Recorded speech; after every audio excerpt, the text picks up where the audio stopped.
Hi everybody, Stefan here from EDC Austria, and today I want to discuss the Kershaw Launch 5.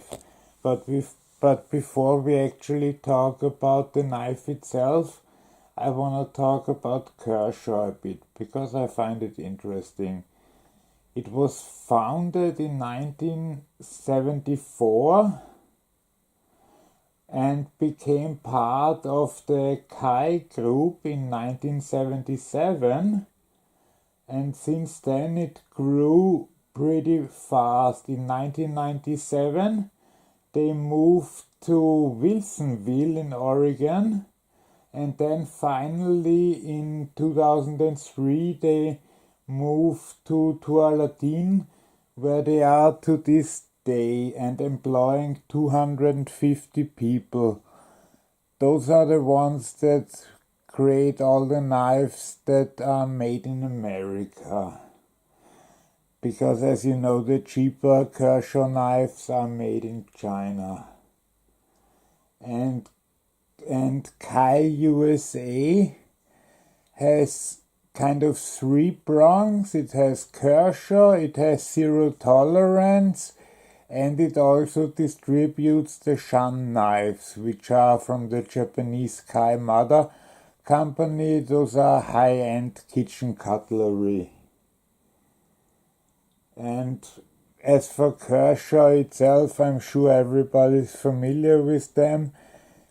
They have in-house designs and also work with well-known designers to create their knives, such as Ernest Emerson in this case, or they used to work with Ken Onion or R.J. Martin and so on. There was also a Steven Seagal model, but we're not gonna talk about that. But Kershaw's main focus is pocket knives for EDC use and sports knives, which are mainly for fishing and hunting knives rather. So, and now we can talk about the Launch 5, which is an automatic knife that already makes it kind of hard to be obtained, even in the United States, if you don't live in a state where it's legal, and it's even harder in Europe. I got the Launch 2 just because I was lucky and found it on Amazon Germany, where they are highly illegal, but I was able to order it and get it with no problem. And this one had to go around a few corners to get to here. As you can see, this one is a bit specially designed.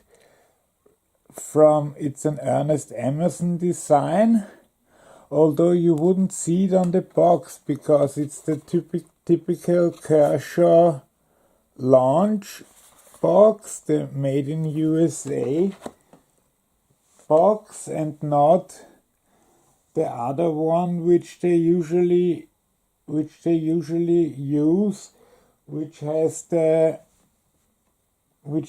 Emerson logo on it.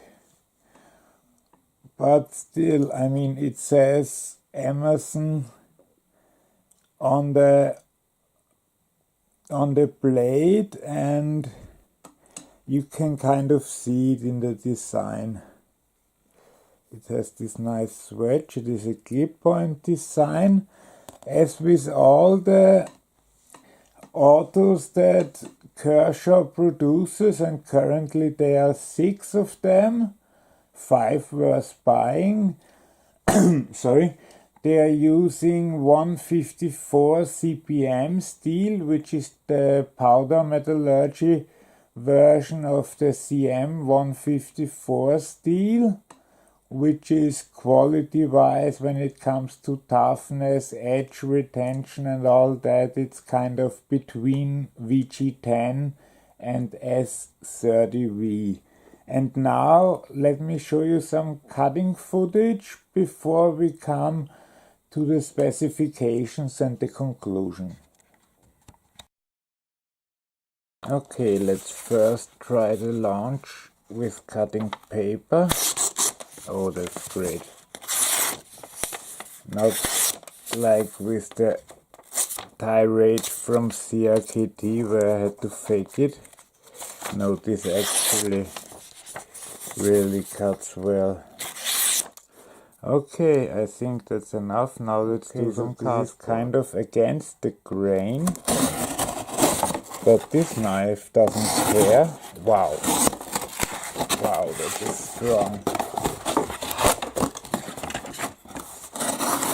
That's just amazing. Wow. Hi, welcome back. I hope you had fun watching the cutting footage, because I sure had fun cutting the stuff with that knife.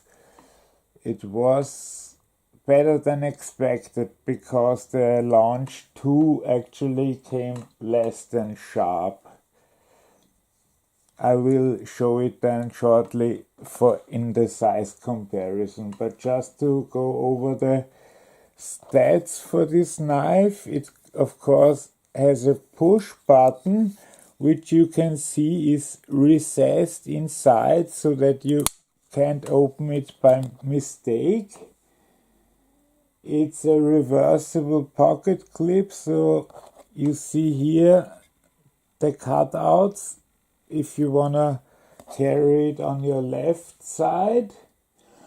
I'm sorry, I don't know what's up with my voice. You have this nice backspacer, otherwise it's a very open construction with few contact points, but since you only have the push button and the spring, there's not much else to do, I guess. The handle is anodized aluminum. It's a stone-washed finish, which you might have seen by now.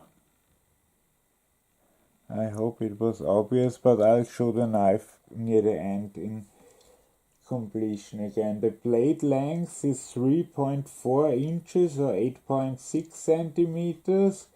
The closed length is 5.1 inches or 13 centimeters. And the complete length or the open length is 8.5 inches or 21.6 centimeters. The weight is 4.1 ounces, and the grams I rather always check myself.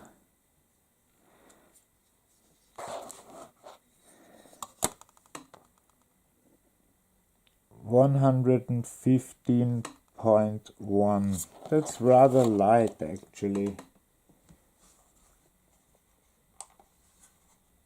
So, as for the corrosion resistance, it's about as good as an S90V, which isn't the strongest in corrosion resistance, but for the price you're paying for this knife, which is the MSRP is $169 and you get it for around $110. I can't give you a European price because it's currently not in the near future available in the European Union. And the hardness is about the same as an S30V, so it's a pretty good steel. And you see, if you compare it to the Launch 2, which was released a year prior, it looks a bit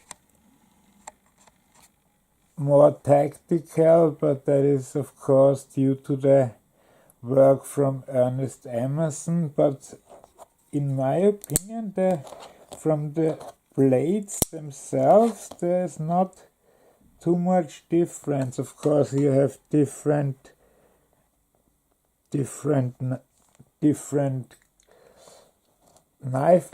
knife shapes, but aside from that, although I've tested that one too in the rain, and the grip you have is very, very resistant to slippage, that's what I mean.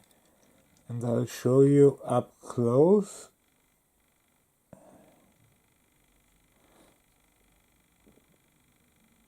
But it's not like there's a very interesting design hidden here.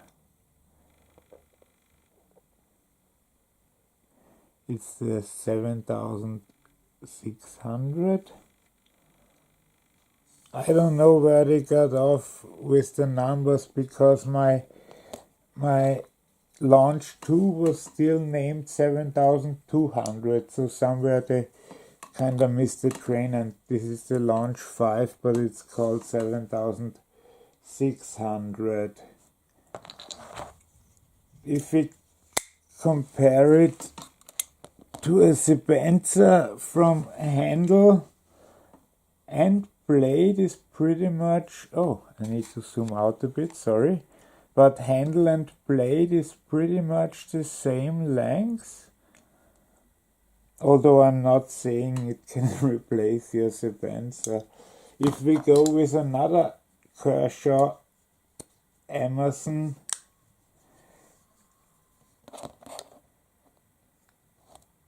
Corporation, that's the CQC6, the Tanto version. It's a tad shorter, but with the Tanto, I don't know who'd win in a fight. So it's already pretty clear how large this knife is. Let's just compare it against the CT0220. Yeah, that's pretty much it. Oh, you know what we didn't do? The width of the blade, which of course is interesting. Okay, 3 millimeters thick, and the handle is 12 millimeters thick.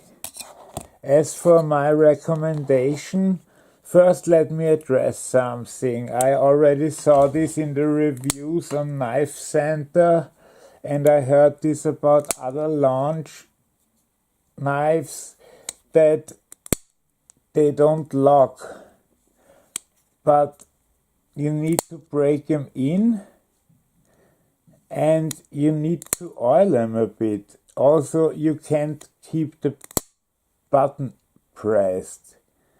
This is a knife and it needs a breaking in period, like most knives do. After that, it'll work fine. This is still pretty new, of course, so I'll disassemble it tonight, re-oil it, re-lubricate it, and then play with it some more. But if you can get your hands on one, definitely get it.